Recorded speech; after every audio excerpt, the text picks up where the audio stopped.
One introduction. Fiqh Muamalat is basically provides the basic principles of transaction for human being. As I have mentioned earlier, Fiqh Muamalat provides the basic principle, and it is the foundation of Islamic finance. Right? Fiqh Muamalat is the foundation of Islamic finance because, as I mentioned already, that any products or any services offered by Islamic finance, it must have any underlying contract. Right? So who will provide the terms and condition of the contract? The fiqh knowledge of fiqh muamalat. That's why I always used to say that fiqh muamalat is the foundation of Islamic finance. If any person, whether employee or customer or a stakeholder, do not have the knowledge on Islamic finance, they cannot contribute to the Islamic finance properly, right? That's why some companions say those who do not have the knowledge on religion, the knowledge on fiqh muamalat, they should not enter in our market.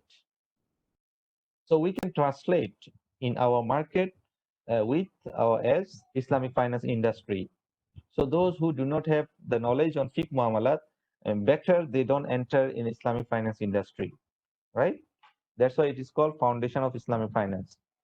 So knowledge of fiqh muamalat also essential for Sharia scholars, product development officer, as well as for all stakeholders of an Islamic financial institution. So not only the Sharia scholar, even the product development officer, even any other employee who work in the Islamic finance industry, he or she must have knowledge on fiqh muamalat. Okay. So what is fiqh muamalat? What is the definition of fiqh muamalat? Fiqh means deep understanding, right? Or full comprehension. Fiqh means to understand properly, to understand deeply, not simple understanding, deep understanding. Technically, fiqh means understanding the rulings of the Sharia related to human action from the sources of the Sharia. So, as a term, fiqh means to understand the Sharia rulings related to human action. So, to understand the Sharia ruling for our action, our activities, that ruling should be based on the sources of Sharia. So, we discuss later on what are the sources of Sharia: Quran, Sunnah, scholarly consensus, scholarly agreement, that is we call ijma, and then qiyas. Qiyas means understanding the thinking process, right? The experimental or making experiment, to do experiment. This is called qiyas. We discuss later on details. So this is the meaning of fiqh, deep understanding, and as a term, fiqh means to understand the ruling of Sharia, to understand the Islamic rulings. This is called fiqh. What is muamalat? Muamalat is the plural of muamala. Muamalat is the singular form. The plural is uh, muamalat, means many transaction, right? Uh, Engaging with other in an action, undertaking something, to do something, to involve in any contract, in any agreement. Technically, understanding the rulings of the Sharia for human action relating to mutual dealing with others. This is the meaning of fiqh muamalat. So, only when we say only fiqh, it means to understand the Sharia ruling related to any kind of human action. It can be ibadat, it can be criminal activities, it can be family activities, it can be justice or judicial activities. But when we say fiqh muamalat, it means to understand the Sharia rulings related to financial dealings only, right? Relating to mutual dealing with others. This is called fiqh muamalat. To understand the ruling of the Sharia for human action relating to mutual dealings with others. So, when we say there are two terminology, one is Sharia, another one is Fiqh. So people sometimes confused. Uh, some people they always think Sharia and Fiqh are the same. But when we say Fiqh and when we say Sharia, there is difference. So what is the difference? You see, Islamic Sharia has three parts. Aqidah, this is called theology or faith. Fiqh, this is called law. And akhlaq, this is called ethics. Right. So Sharia is basically has three parts: Aqidah, Fiqh, and Akhlaq. So you see, Fiqh is only one part of Sharia, one component of Sharia. So Fiqh has two types: Ibadat, Fiqh, Muamalat. Ibadat means rituals or worship, Salat, Saum, Hajj, Zakat, and Muamalat means transaction. So when we say Fiqh Muamalat, it includes many kinds of action. This is called Fiqh Jinayat, criminal law; Fiqh Munakahat, family law; Ahkam Siyasa, political law; and then Islamic financial law, Muamalat. And from Islamic financial law, uh, it provides the ruling or the principles for Islamic finance. Okay, so this is the uh, difference between Islamic Sharia and Fiqh. So Sharia has three components, and Fiqh only one component of Sharia, right? And Fiqh is broadly two types: Ibadah and Muamala. When we say Muamala, a Muamala can include many things. But in modern context, when we say Fiqh Muamalat, it only refers to the Islamic financial law. Okay, this is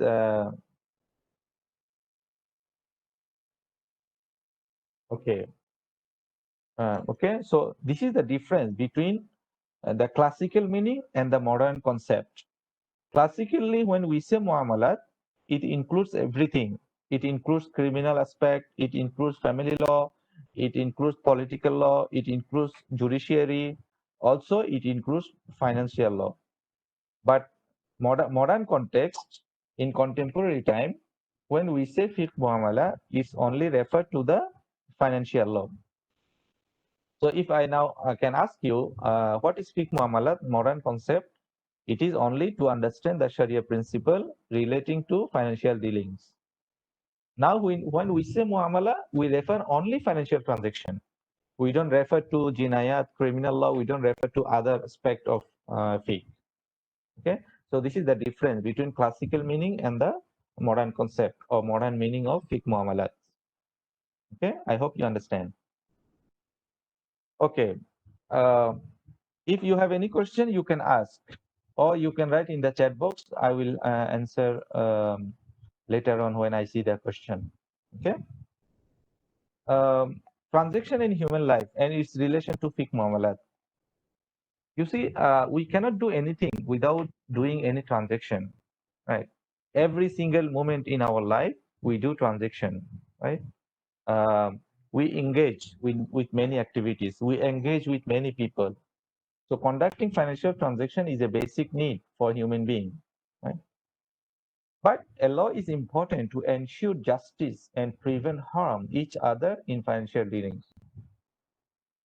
Uh, since every moment we do many transactions, we involve with many people, there should have something called law or some principles to ensure justice in our dealings and to prevent harm in our dealings. I mean, to govern in all this financial dealing, right? That's why you see now cryptocurrency, uh, Bitcoin, and so on. People or scholars is still confusing whether it is Sharia compliant or not. Why? Because still there is no governing law, right? If anything happen, who will control? Who will monitor? Who will govern? Who can ensure justice, and who can prevent harm in the transaction with cryptocurrency? So that's why A law should be there, right, to control and to govern, to ensure justice and to prevent harm in our financial dealing. So fiqh muamalat is there to provide law for human beings to prevent them from harming each other in their financial dealing. So this is the importance of fiqh muamalat. It provides law for our daily transaction, right? For our transaction that we do every moment in our life. Um, Fiqh muamalat enjoin justice. Just now I mentioned fiqh muamalat ensure justice, but how? What is there to ensure justice by fiqh muamalat? Number one is mutual consent. It's the basic for all transaction. In in Islamic law, in Islamic commercial law, you cannot take other people's property. You cannot do any transaction without mutual consent, without mutual agreement between the buyer and seller. For example, you want to sell something, you must have consent from other party. You want to take other people's money, other people's asset, you must have agreement between you, right? So without mutual consent, there is no exchange. There is no exchange. So mutual agreement is important, and it is the foundation for every transaction. And by mutual consent, of course, when someone agree to exchange something, there will not be any injustice as long as he or she is agrees or gives consent to do this, right? Number two, prohibition of consuming other property illegally. Islam says, Fiqh Muamalat says, you cannot touch other people's asset illegally, right? um, لا تأكلوا أموالكم بينكم بالباطل. Allah subhanahu wa ta'ala says, don't consume other people's property unjustly. Yes, except only when you do the exchange. إلا أن تكون تجارة. Except by the way of business, by the way of exchange, and that exchange should be done based on mutual consent. إلا أن تكون تجارة عن تراض منكم. Right. So otherwise it will be prohibited. Transparency is an important condition in agreement. Any exchange or anything you do with other people, you must have clear terms and condition, right? And there should have proper disclosure. There should not be any hidden terms and condition in the agreement. If let's say you are selling something, but you hide or you put with a very small letter any terms and condition, then later on when the clash happens, anything happens, then you show, okay, you see, I already put the terms there, but the other person, he doesn't aware about that, he doesn't know about that. So that is injustice to him, because he agrees on something that he doesn't know, or he agrees on something that the other party put it in the hidden way, in the hidden format. So this is illegal, right? So transparency is there, should be there. And then prohibition of usury, riba, uncertainty, and gambling, and all this in the form of injustice. So any form of injustice is rejected in the financial transaction. So having all these conditions, mutual consent, prohibition of consuming other property, transparency, and prohibition of usury, uncertainty, and gambling, Fiqh Muamalat or Islamic commercial law ensure justice in our financial dealings. All right. So this is another importance of or significance of Fiqh Muamalat in our life. Okay. Also, when we talk about the importance of Fiqh Muamalat, we have to say that Fiqh Muamalat encourage productivity and economic development through prescribing different types of financial contract like Mudaraba, Salam, Istisna, Musharaka. Right. Why now people are blaming the conventional finance? Because there is no relation with the real activities, with the real economic activities. They always talk about the numbers, they always play with the papers, all these financial papers, financial asset, derivatives, toxic asset, all this, there is no relation with the real economic activities. That's why after certain times we have to face the financial crisis. But for Islamic, it is totally different because Islamic, you cannot play with the numbers. You cannot design any financial paper unless there is any underlying asset. For example, we have sukuk, we have other financial papers, but that must be based on any financial asset, any financial contract. So when Fiqh Muamalat says you must have financial contract, so by having that, Fiqh Muamalat encourage productivity and economic development um, in our real life. Because when you do mudaraba, you must have any project. When you do murabaha, you must have any asset, commodity. When you do salam, you must have any agro product that will be produced later on. When you do istisna, you must have any manufacturing product. So without any real asset, without any real product, without any real economic activities, there is no contract. So having said that, Fiqh Muamalat encourage, we can say, productivity and economic development, right? Fiqh Muamalat also promotes welfare because Islamic commercial law not only discuss about the profit, about the maximizing the wealth, about the distribution, it also talk about redistribution.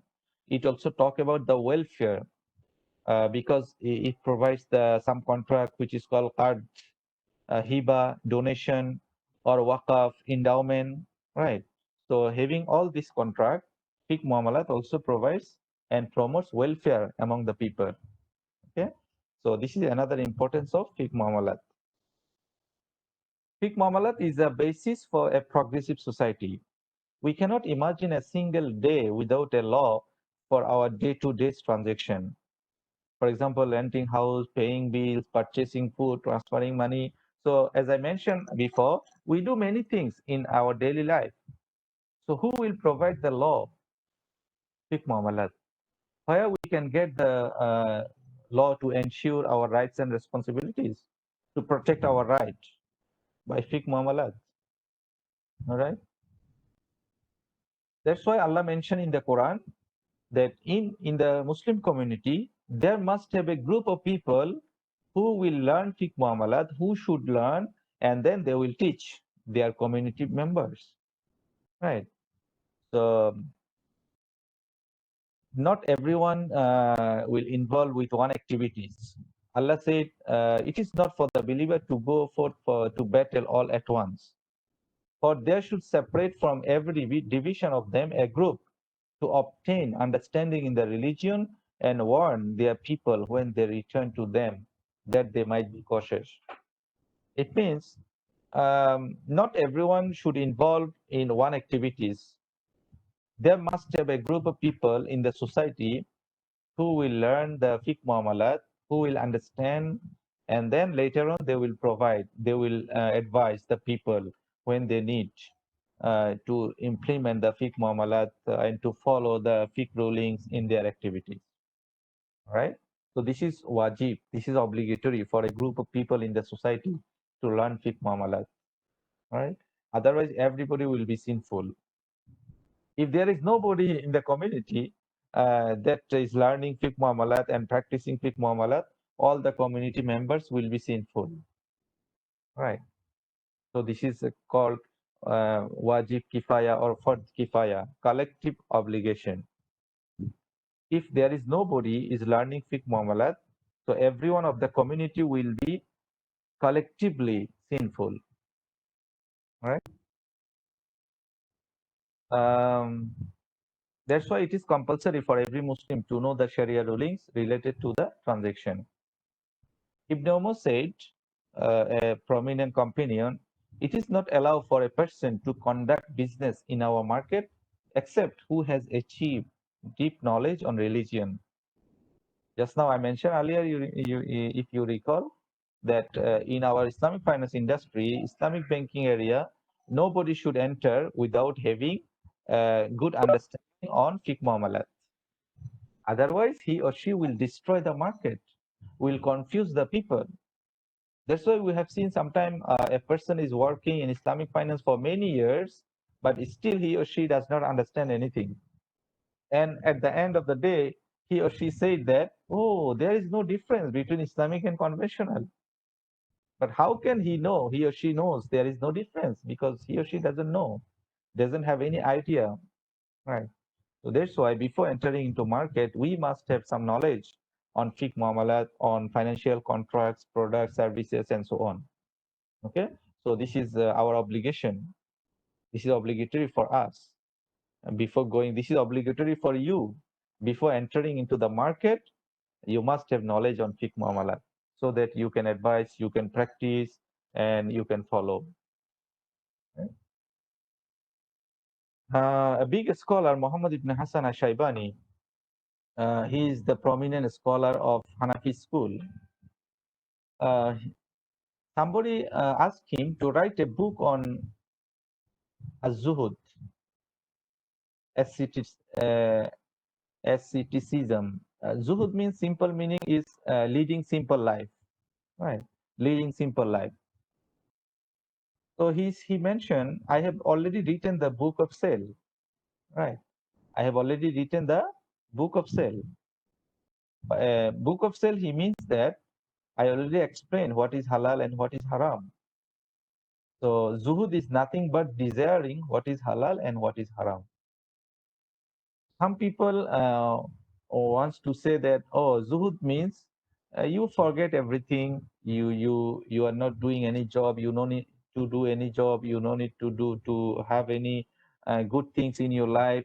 Everything you will get in the hereafter. Forget this dunya. This is called zuhud. No, the real zuhud is to follow what is halal and to follow and to avoid what is haram. Because this is not easy to avoid haram always, right? This is a big task to maintain always the halal lifestyle, to keep yourself continue only on halal food, halal income, halal cosmetics, halal dress up, halal lifestyle in everything in your life. So this is called zuhud if a person can maintain halal lifestyle properly, right? So this is how fiqh muamalat is important because fiqh muamalat help us to know exactly what is halal and what is haram all about, right?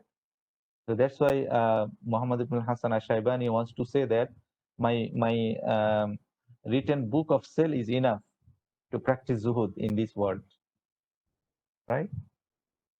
There is a one hadith, the Prophet said, someone asking, if I pray 5 times, if I do fasting, and if I maintain halal and haram, and I don't increase anything, will I enter Jannah?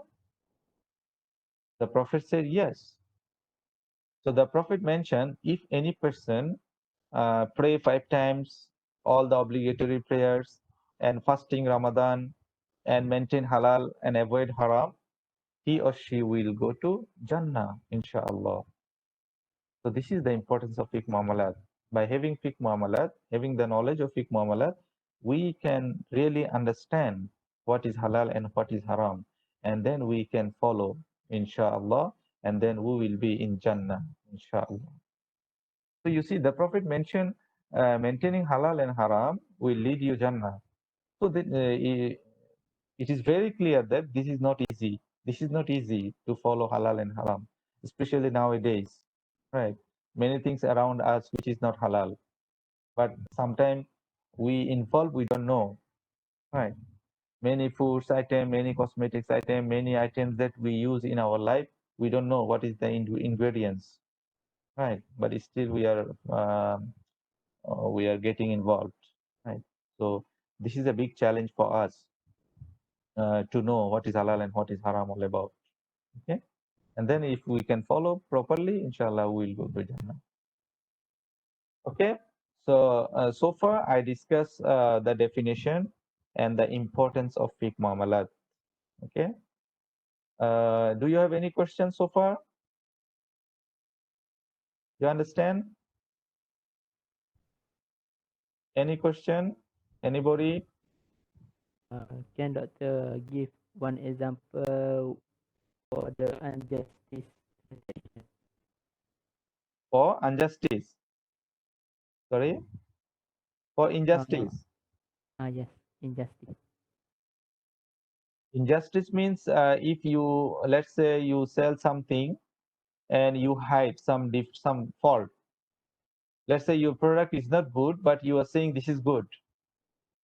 Or your product has some ingredients that is not good actually, but you are not disclosing. You didn't mention that. So you do some sort of cheating, deception. So this is injustice, right? Because another person is buying your product, so he thought that everything is all right, right? So you are not disclosing the fault to him. So you are doing injustice because you are selling something he doesn't agree on that. Because if he knows the fault, he will not buy, right? So this is injustice.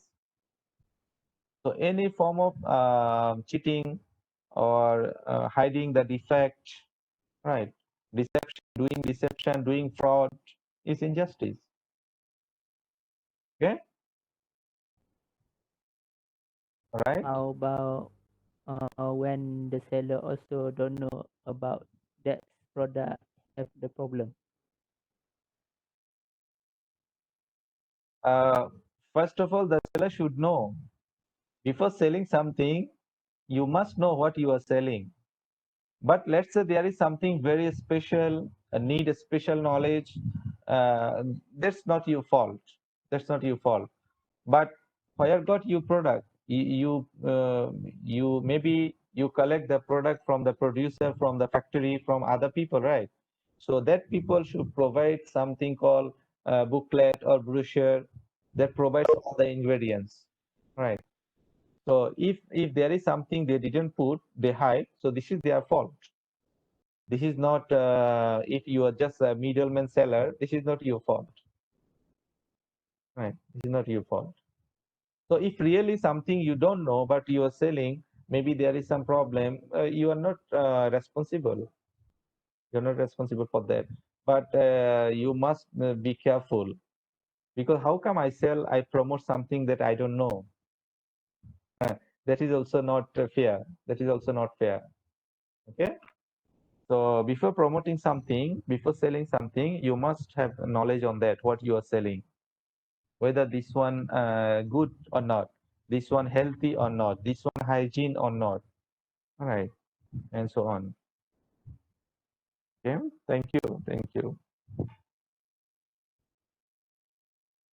Okay, any other question?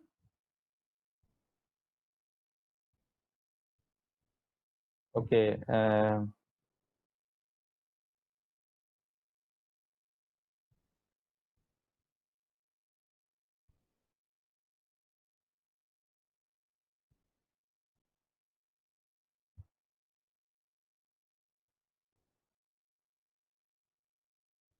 okay, can we proceed?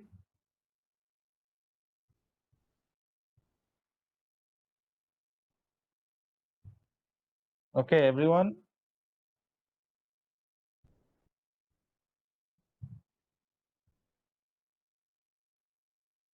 Okay, so after discussing the definition and importance of fiqh muamalat, now we want to discuss the sources of fiqh muamalat.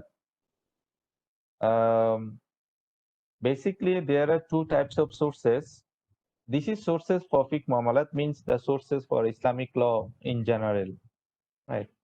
So basically, there are two kinds of sources, two types of sources. One is primary, another one is secondary, right? The primary sources, which is we know Quran, Sunnah, Ijma, and Qiyas. The secondary sources, I mentioned here five, which is more prominent. Urf, custom, Maslaha Mursala. Maslaha Mursala means unattested public interest, means some maslaha that is neither accepted nor rejected, right? Not justified yet. Saddu Zaraya means blocking the evil means if something leads to something is good, but the result is not good. So that is we cannot allow, right? So even though some means is halal, but if the outcome is haram, so this is haram. Right? So this is called saddu zarai. For example, let's say somebody is producing the date, the tamar, to produce the khamar, then the wine, right?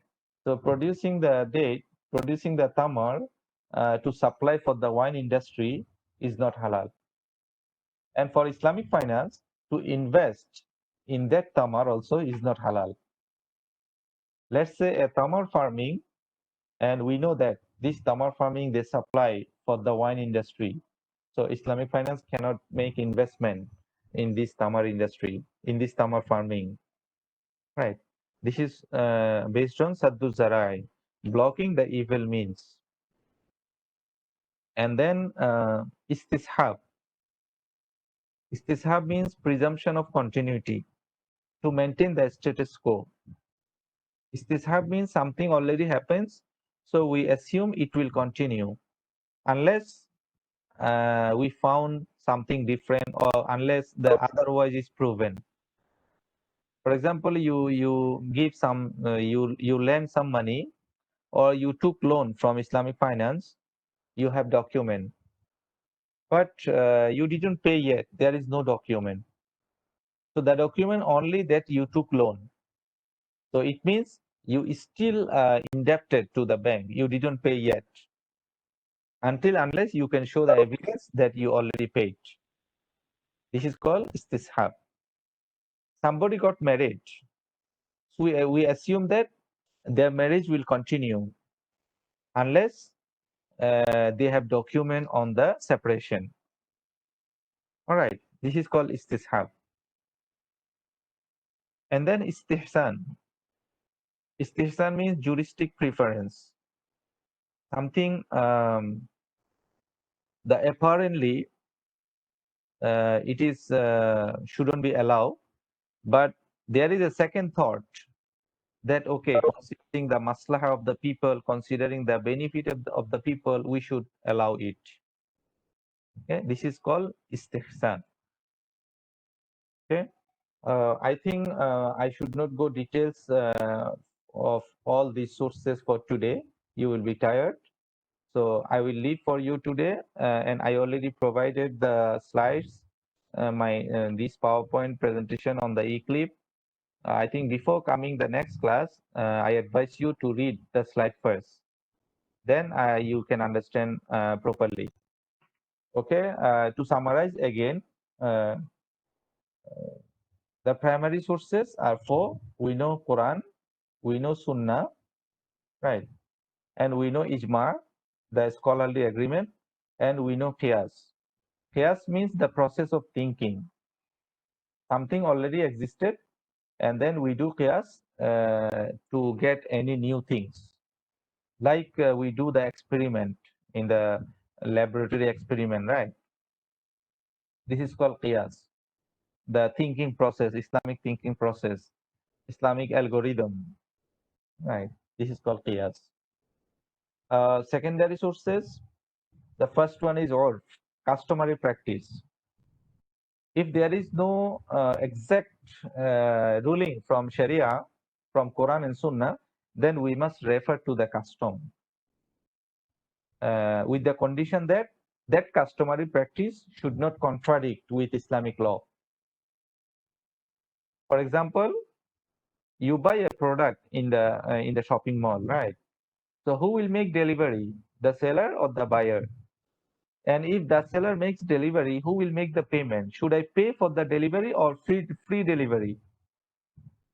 So this is based on the practice in the market, because Islamic law says it's up to the agreement. So let's say there is practice that normally if we buy the electronic products, the fridge, the washing machine, so they will make free delivery. All right. So it will refer to the practice, free delivery. Allah subhanahu wa ta'ala says, give a mahar when you do marriage, right? But how much? So it referred to the customary practice, mahrul misal, right? Customary practice in the society. Some community you have to give more Some community is less or few amount enough. It depends on the practice. It depends on the culture. Right? Allah subhanahu wa ta'ala says, give the food and clothing to your family. Right? This is the duty of for husband to provide the food and clothing and everything for the family. But how much? There is no exact amount. It depends on the culture. It depends on the culture of the or family status of your wives and others. Right? So always it goes to the customary practice. So it means in any case, if there is no exact Sharia rulings mentioned in Quran and Sunnah, so it must refer to the urf, custom.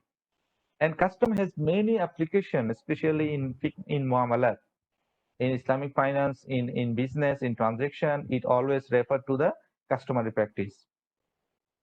Maslaha mursala, I explained that some benefit that is not clearly accepted, not clearly rejected. Right, this is in the middle, maslaha mursala. Maybe something new happens. So how can we judge? So we see whether is there any benefit for the people or not. Okay, there is benefit. And if that benefit doesn't have any contradiction with the Islamic principles, then we can go for that. Right, this is called maslaha mursala.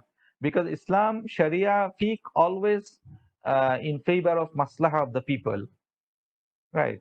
If anything that ensure benefit of the society, benefit well-being of the people, there is Islamic law. This is Islamic law. This is Fiqh Muamalat. All right. Then Saddu Zarai, I already explained. Istishab, already mentioned, status quo. And Istihsan is the second thought. Istihsan means, let's say, in Muamalat, the subject matter should be available when you want to sell. But for the case of Salam and Istisna, this is an exception. Because in Salam, this is forward sale. There is no commodity. In Istisna, also there is no commodity. So this exception is based on Istihsan to ensure the public well-being. Okay.